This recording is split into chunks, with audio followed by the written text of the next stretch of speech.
Maharashtra Karnataka border विवाद को लेकर दोनों ही राज्यों के मुख्यमंत्री आज गृह मंत्री अमित शाह से दिल्ली में मिले हैं। ये मामला सुप्रीम कोर्ट में भी है। गृह मंत्री अमित शाह ने दोनों को सलाह दी है कि जब तक सुप्रीम कोर्ट बॉर्डर विवाद पर अपना फैसला सुना नहीं देता, तब तक दोनों ही राज्य एक दूसरे की सीमा में आने वाले इलाकों पर अपना दावा न ठोकें। अमित शाह ने पिछले दिनों भड़के विवाद के लिए कुछ फर्जी ट्विटर अकाउंट्स को भी जिम्मेदार ठहराया है।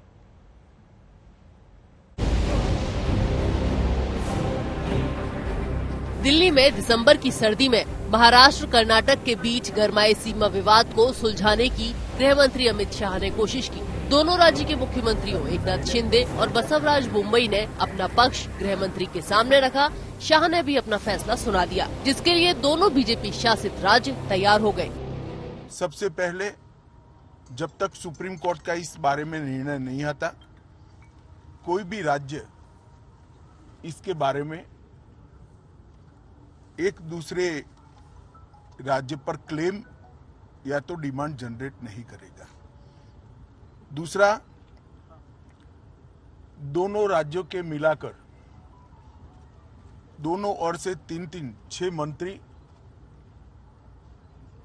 बैठेंगे और इस पर डिटेल नीचे तक पर्कोलेशन किस प्रकार से हो।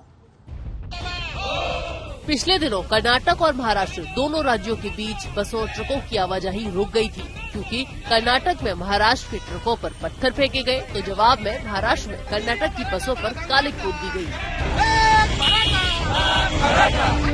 वैसे तो सीमा विवाद दशकों पुराना है, पर कुछ दिन पहले ये चर्चा चल निकली कि कर्नाटक के सीएम ने महाराष्ट्र सीमा से लगे इलाकों पर अपना दावा ठोक दिया है। कर्नाटक में विपक्ष ने आरोप लगाए कि बोम्बई चुनावी फायदे के लिए सीमा विवाद को भड़का रहे हैं। बोम्बई से मीटिंग में इस बारे में सवाल किया गया। एक ट्विटर का जब भी हम लोगों ने पूछा कि आपके जो बयान, आपके स्टेटमेंट जो आ रहे हैं उससे वैसे नहीं आनी चाहिए, बोले हमारी बिल्कुल, मेरा स्टेटमेंट भी नहीं, मेरा हैंडल भी नहीं है, और उसके ऊपर एफआईआर करने वाले केंद्रीय गृह मंत्री जी के सामने वो बात रखी है।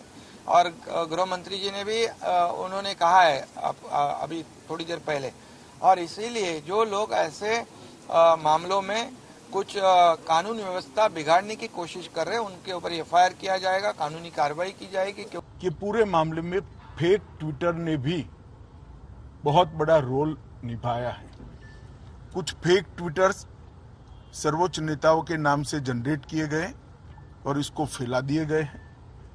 और ये मामला बहुत गंभीर इसलिए है कि इस प्रकार के ट्विटर से दोनों ओर की जनता की भावनाएं उद्वेलित होती है और घटनाएं जन्म लेती हैं। तो तय हुआ है कि जहां जहां भी इस प्रकार के फेक ट्विटर के मामले सामने आए हैं, वहां पर एफआईआर रजिस्टर की जाएगी और जिन्होंने किया है उसको भी जनता के सामने एक्सपोज किया जाएगा। महाराष्ट्र कर्नाटक बॉर्डर पर स्थित बेलगावी आदि इलाकों में मराठी भाषियों की संख्या काफी है। बेलगावी पहले बॉम्बे प्रेसिडेंसी में आता था। 1956 में भाषाई आधार पर राज्यों का पुनर्गठन हुआ। तभी से महाराष्ट्र की मांग रही कि बॉम्बे प्रेसिडेंसी में आने वाले बेलगावी को महाराष्ट्र का हिस्सा होना चाहिए। There is a very cordial relation between people to people between Karnataka and Maharashtra. Nothing should be done to disturb the peace on both the sides. So there is a committee of six ministers, both the sides will sit out and whenever necessary to thrash out small issues and bring a kind of atmosphere where confidence building measure will be there. गृह मंत्री ने महाराष्ट्र और कर्नाटक दोनों राज्यों में विपक्ष से appeal की है कि वो इस विवाद को राजनीतिक मुद्दा न बनाए। जितेंद्र सिंह के साथ पुलोमी साहा, दिल्ली, आज तक।